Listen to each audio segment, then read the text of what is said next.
Salut, salut, c'est l'Inquisiteur. On se retrouve aujourd'hui pour le Sacre de la Destruction, le tome 5 de la saga Soleil, des comics Soleil, graphiques nouvelles, comme vous voulez. Il fonctionne comme les autres en 2 tomes avec celui-ci, l'Armée des Morts, qui nous présentera du coup, je pense, les vampires.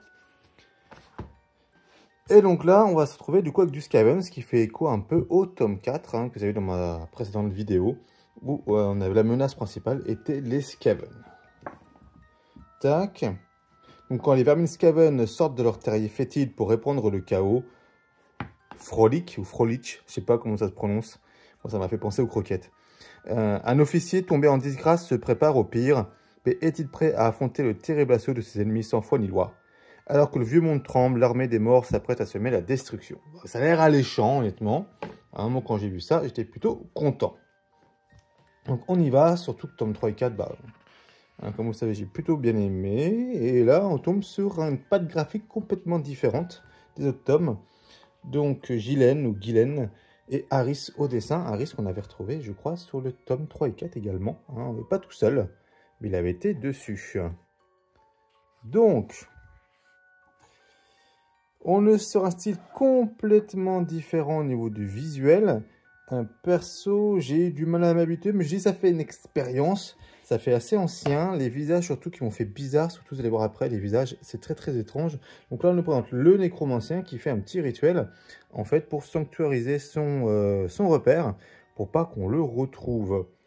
Donc là, il y a un petit truc avec lui qui m'a fait chelou. Vous me direz, ce vieux fou de Rudolf Brecht, je sais pas comment ça se prononce non plus, ce vieux fou que je suis. Donc, c'est son nom, Rudolf. Rudolf Brecht.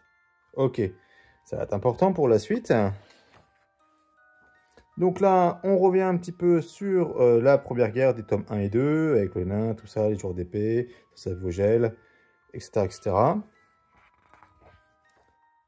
Et bim, ça commence. Alors là, les visages, vous avez vu, c'est très spécial et ça va être comme ça tout le long.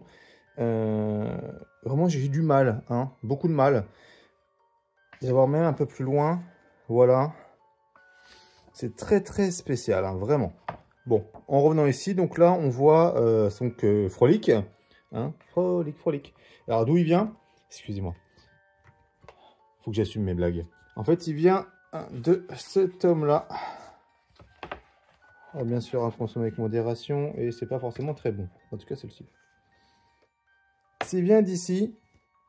Donc, Frolic, qui était le bras droit du joueur d'épée Vogel. Donc là, c'est le tome 2. Et qui avait été, comment dire... Notre objectif n'est pas de les stopper, mais de les retarder, que tu ailles prévenir de l'imminence de la catastrophe.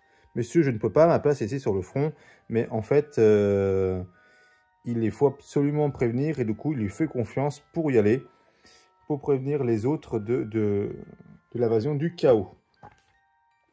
Mais ce faisant, eh bien, il va battre en retraite. Et un joueur d'épée ne bat jamais en retraite.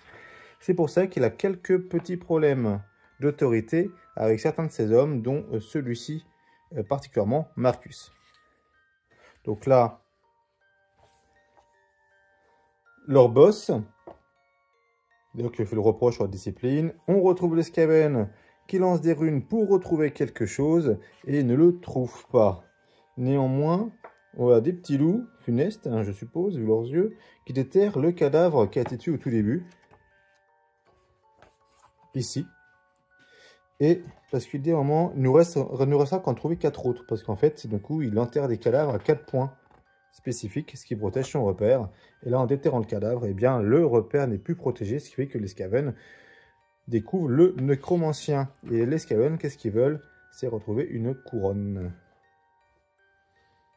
Donc voilà, ils envoient les éclairs dans les bois. Oh, un Skaven.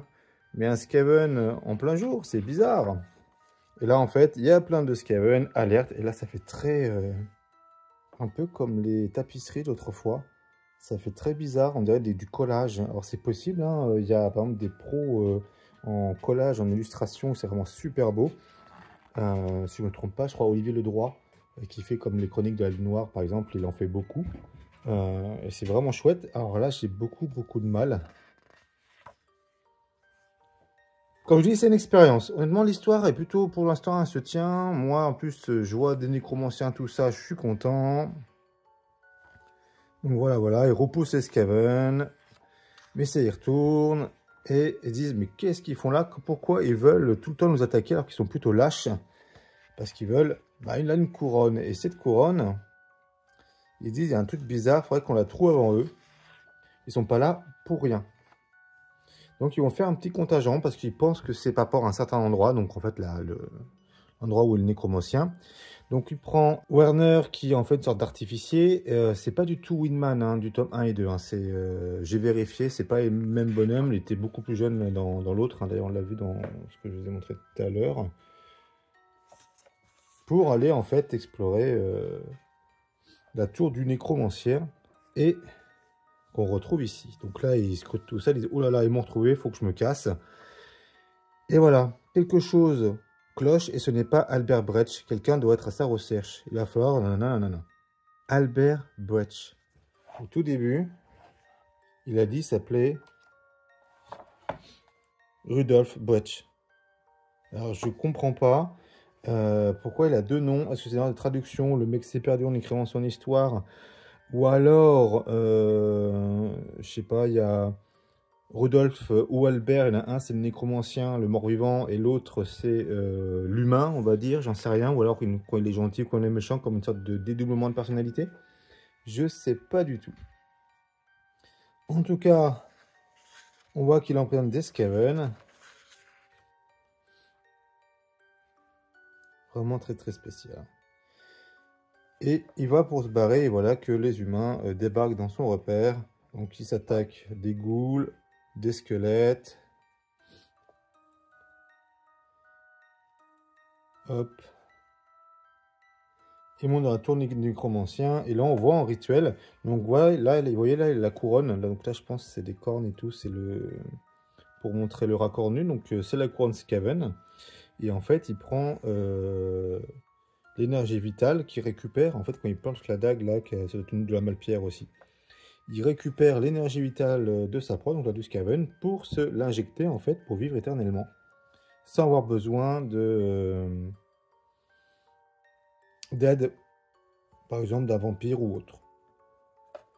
C'est très spécial, honnêtement. C'est très, je sais pas. Ça me fait penser à quelque chose. J'ai l'impression que pas la première fois que je vois ce genre de truc. J'ai l'impression que ça fait assez ancien comme technique. Honnêtement, les visages, c'est ce qui me pose le plus de problèmes. Donc la fameuse couronne. Il capture, du coup, le nécromancien. Ne le tue pas. Là, Albert Brecht aussi, il s'est fait appeler. Et Rudolf Brecht.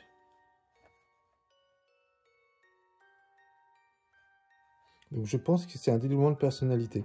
Mais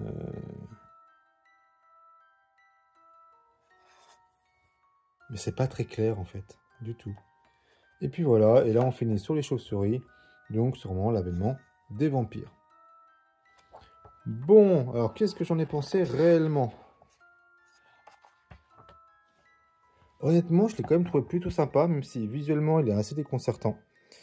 Je ne m'attendais pas à ça, surtout quand on voit ce genre d'image. On a retrouvé ça, mais bon, dans les comics, c'est assez courant qu'on ait une couverture dans un style et un comics dans un style complètement différent. Ça passe bien quand même. Je le mettrai en dessous hein, des autres toutefois.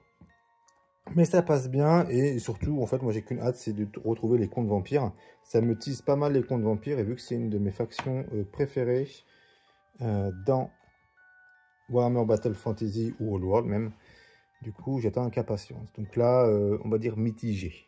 Voilà, voilà. Sur ce, on se retrouve le mois prochain pour le prochain comics, pour le tome 6, en espérant que ça... Comment dire? Que la hype soit récompensée. Allez, sur ce, soyez purifiés, à très bientôt.